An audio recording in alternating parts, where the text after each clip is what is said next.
Hello and welcome back to another episode of Let's Play LOTRO with me, Balthelion, and today we are down in the Drownholt, which is this area down here. So we did briefly come back here when we did the epic story way back in the Mirkwood, where we were escorting Mazog, and we were trying to get him through the Drownholt until one of our company was murdered somehow by things we didn't see, and that's why we just kind of briefly imprisoned Mazog at the Haunted Inn, where he is to this day. But we're going to kind of go around here now and kind of explore the region and work out what the hell's going on. So at the moment I'm at the main encampment, which is Estelad Murnael, which is where I was vectored to. I've got a vector quest to speak to the person literally in front of the gate. And we've got chapter 5 of the epic story, which has also vectored us down here to find two of the Greyhammer brothers. I'm just going to turn down the music a bit because it's getting quite loud on mine. It's probably not too loud for you guys, but it's overpowering my headsets at the minute. So what do we need to do? We need to talk to Laurelin, who's going to introduce us to the area. What do you need? What have we got? Stalked by shadows. We need to defeat 10 swamp cats. So there's going to be a lot of kill 10 rats type quests. Wetlands of southern Mirkwood. We need to collect water samples from 10 different puddles. All these camps as well, they have all the same features and that. So you've got your Fortune Relic Master, your vendors and that if you need to sell stuff, but I've already done that before I started recording today. Mind my words, traveller. Explore the Drownholt for the source of the illness. This lady is tending to a horse who is a bit poorly at the moment. Smoking fire, collect dry branches. Luminous poisons. Let you spare a moments of your time. Collect stingers. That should be from the firefly type things. And on top of this hill, we just come across here. So we have to climb it from the western side. It's the only way up to the top of this little hill here. And there's the commander up here in front of his tent. Will you lend me your ear? Seek Nifdir in the Drownholt. So that's our first round of quest. So we can mount up. That's not the mount button. That's the map home button. We don't want to be activating that. So there's a milestone here as well in the southwest if you need it. So we can just jump off this cliff and get back a bit of the hard way. So I hope you guys will vaguely be able to see what's going on, because as usual it is Mirkwood and it is night time, so it is pretty crappy. There is a terrible rancor about this particular pool, which is great. I'm trying to think, are they just interactive patches that I'm meant to collect stuff? Or is it a item I've been given? It's not, so I think there should be some patches we can acquire. But yeah, at the moment, because we don't know what the hell's going on with the magic water, it's going to give me all these like weird and wonderful debuffs. Until we can sort of like combat its effects, basically. So yeah, it drains power, which is a bit of a nuisance. It reduces the power regen, so you can't even get it back very easy. And it makes your run speed a bit crappy, so that's not particularly great. Bog lights we don't particularly need. There's tons of them as well, especially since it's night time. Let's light the things up. So there was something actually. What's pointing? Mysterious affliction. I think we were meant to talk to one of the other people up there. I'll sod it. This cheaply nick back to camp. So one of the elves told me to talk to this lady before I left. Oh no, it's just to walk in a pool. Okay, never mind.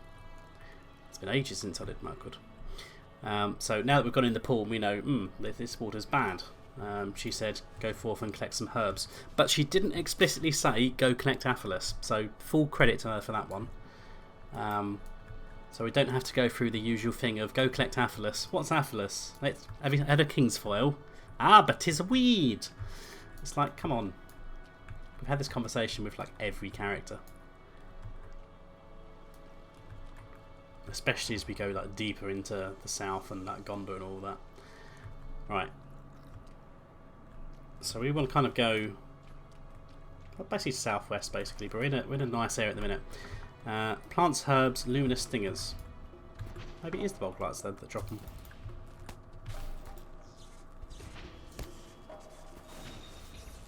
Maybe not. We just keep in this direction. We're going to have the flowers coming up here, so these strange herbs. This is what we need. Boglights will follow you. They're not particularly hostile until you start shooting them. So if we start picking these up then. And stingers, it is indeed the fireflies, yeah, so we can ignore the strange lights. Strange plants, strange herbs. Gather all these. I think these are all in like a central location here. It's this blue one, is it? Search for a remedy, yeah.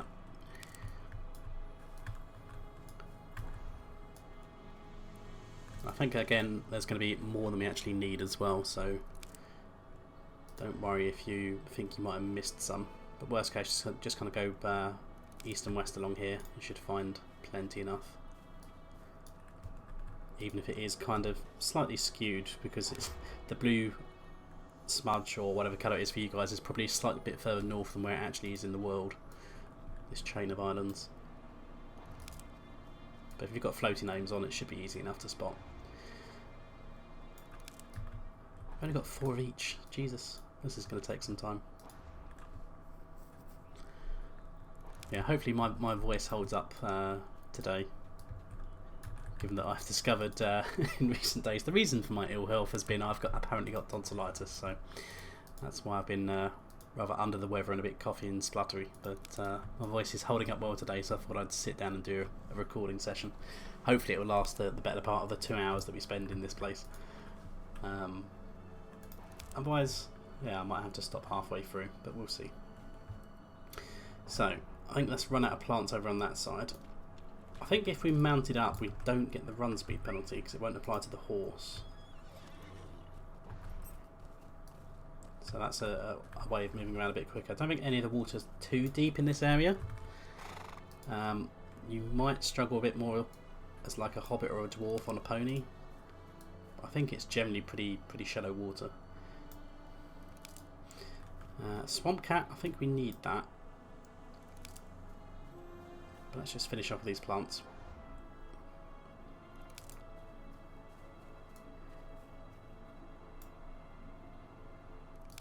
So that'll be the last herb.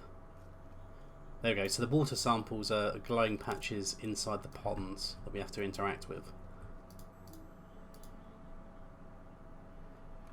So there we go. So take that one off our tracker, and if we put something else that we need in here as well. So yeah, we need 10 swamp cats. These lights are going to end up following us, we just have to ignore them. Yes, hello, bog light. Lights and flies are the worst. They just want to irritate you. I mean, admittedly, he probably is generating a bit of a light source to help light my way through Mirkwood, so it's not necessarily a bad thing. Alright, now that's not the swamp cat. Target the swamp cat. What else is making a funny noise there? Sounded like something was gargling. Okay, I've annoyed the crawler. Must have AoE'd it or something. But if I AoE'd it, surely I would have irritated the roguelite. Maybe the crawler is hostile. Palpatine fingers. That's a terrible idea. It'll piss off the boglight now. There we go. Well, kill the boglight as well. He went down pretty quick. But yeah, this area of Mirkwood is quite swampy, quite nasty. Each of the regions has kind of got its own kind of little theme going on. So the Murkies was kind of like a bit of a less dense area of the woods, a bit lighter. It's kind of like the beaches. It's kind of like more like a traditional kind of wood area. This area, the Downstocks, is like a swampy area. Then you've got like another area to the north, which is kind of like rocky cliffs and like ravines and stuff. And obviously, like as you get further into Dol Guldur itself, you're inside the fortress. There's other bits that are kind of like haunted ruins and stuff. So they've done a fair bit of giving some diversity in that, rather than just having it as literally be a wood the whole way through. I mean, they've kind of had diversity in regions previously, but I mean, if you look back at something like, I don't know, let's say Breland, for example, or the Lone Lands, you know, it's pretty much the same biome throughout, which is not necessarily wrong or bad. But you know, it's not so much distinguishing features that kind of differentiate them a bit. Whereas Sort of Mirkwood onwards, they kind of made them stand out a bit. I mean, Dunland was perhaps a bit more... I mean, they still had the diversity in those regions, but it's perhaps a bit more samey than other regions that came out just before and just after it. But given that it's meant to be, you know, pretty barren landscape around there, they kind of had to make it a little bit samey and just had to be a bit more subtle in how they did the differences in those regions. Right. I'm going off piece. Did I actually pick up that water sample? I think I did. There's another cat. But yeah, it's pretty dark and miserable in this place. Where are we at the moment? Right. Oh, hello. Got a little bit of a knockback, this swamp cat. Luckily there's nothing to fall off of. There we go, right. So if we start heading about northwest again, because I think we want to go kind of like up here somewhere on the northern borders to find one of the grey hammers. Even though I haven't got it on my tracker. I don't think the tracker helps too much for that quest anyway.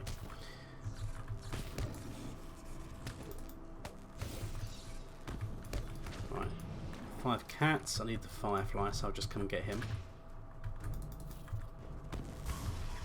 Oh, that's a good one. 3.8k. Yeah, the grey hammers, it's an interesting little concept, and it's something that used to throw away, like really like confuse people and like throw them off the scent, because you will find loads of copies of those NPCs throughout the swamps, but only 2 of them are the real grey hammers. And if you go near one of the other ones, they kind of disappear and spawn in a bit further away, and you start to follow the trail. Then you end up in a bit of a sticky situation. The idea being, it's a throwback to the whole "don't follow the lights" idea. So these bonk lights are like casting illusions. You know, the fell sorcery in the water is addling your mind. Speaking of which, there's one of them there. I don't think that's a real one. So if you go near this guy, he should despawn. Oh no, it is the real one. Oh well. That's the second one, roads are. I'll open up my map again in a second just so you know where he is.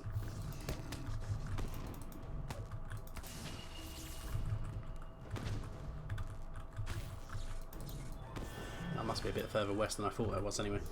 So yeah, he's on a hill, kind of on the southern side of this big lake in the middle here. So the exact coordinates 17.2 south, 56.9 west, if you need to find him. There's another water sample there, so I will pick that up. So I think we're pretty close to Nifty's encampment as well, because he's got a little forward encampment somewhere in the west. Yeah, so he's down there actually, so we're going to go back and see him in a bit. Swamp Cat, I need you.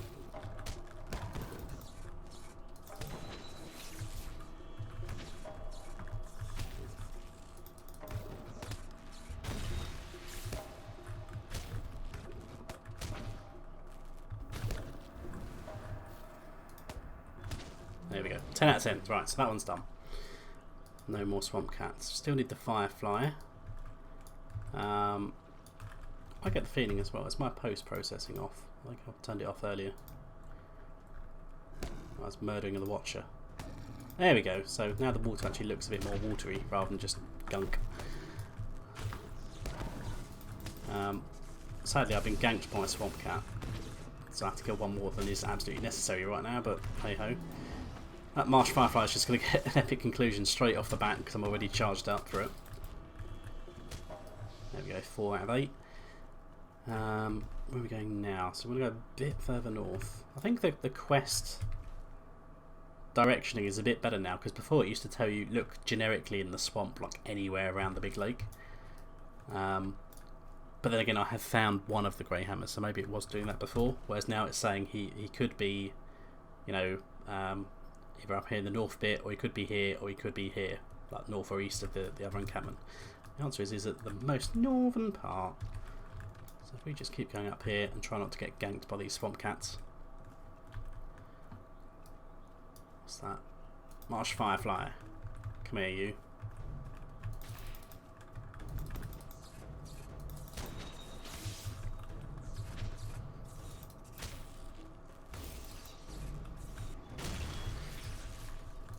So yeah, this would be the real one. He won't disappear. But normally, what would happen is you get to about like this kind of distance, and then he would like disappear. Oh, here's that one. Ha ha! There you go. That happens. And then you go, what happens? And then people start asking in world chat, well, why did the dwarf keep disappearing when I get here? I'm sure it's the one on the northern border. Now this is going to start confusing even me now. There's a couple of fireflies here. What other quest do we have that I need to stick on there? Need to collect dry branches.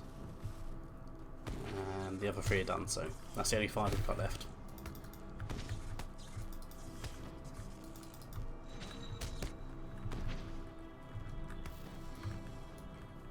Could have sworn it was the guy on the northern border for one of them, and the guy at the bottom of the lake on the other. I might be wrong.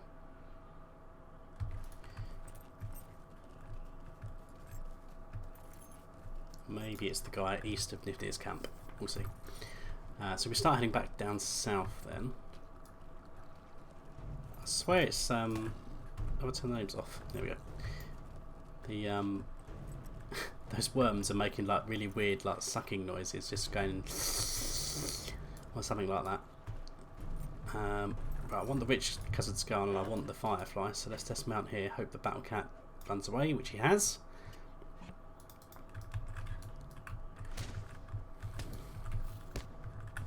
But yeah, Mirkwood as a whole, like in terms of landscape questing, I quite enjoy it. I think it's pretty diverse. I certainly much prefer it over Enedwaith, which was the region that came out after the expansion as an alternative levelling area for the 60-65 range. So there's Rosar, but we've already got Rosar, but this, I think that's a fake Rosar. We're looking for Stigger Greyhammer. So that's another water sample.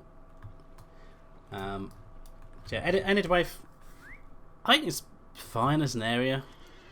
I mean, I think one of the things that kind of put me off Enedwaith as well was like way back in the day the reputation grind was way harder than it is now, so that's kind of a major off-put.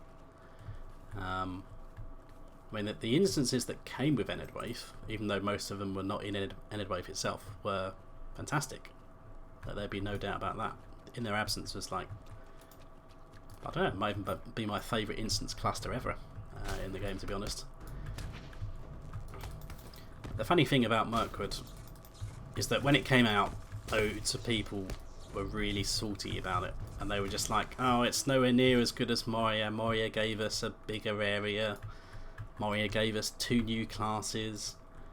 All this kind of stuff, and complaining. You know, Mirkwood only gave us a 5 level cap raise rather than 10, and but you know, it still had a fair old bit of content really, and to be honest, looking back on it, and hopefully this might change as well with the future that's under SSG rather than Turbine now, but looking back, I'd say that Mirkwood era was probably like the golden age of LOTRO, probably slightly after Mirkwood. So once you got the in their absence quest instance cluster, and like the Enedwaith quest pack, that's probably like the golden age, because at that point at level 65 there were tons of level 65 instances, there were tons of level 60 instances, which, okay, you're 5 levels above it now, but it's not like game breakingly OP. Back in those days the stat caps used to exist, so your stat caps used to be 10 times the level cap. So at level 65 you could have no more than 650 in any particular stat, so might, will, agility, all that kind of stuff. So it's interesting how you crafted your builds. It forced you to think, because you know, quite often you'd hit your cap on your main stat, so then it's a case of, okay, well, if I put this gear which has less of my main stat but more things like vitality or morale on it, then I can make it something which is better overall for my build. It was interesting in that regards. You know, there was loads of instances that were at or more or less on level, so there was plenty of stuff to do. Whereas in later regions, obviously, as you go with new if you get a new level cap bump of like 10 levels, especially if the instance cluster didn't come out at launch, which I personally don't have any problems with, because there's no point bum rush into the level cap and then spamming the instances, or worst case putting in a load of buggy instances which everyone complains about. So there's plenty enough time to level up and do stuff before you start the end game grinds, which I absolutely hate, if I'm honest. Especially because each end game grind invalidates all of the previous end game grinds. So it's a bit of a pain in the ass.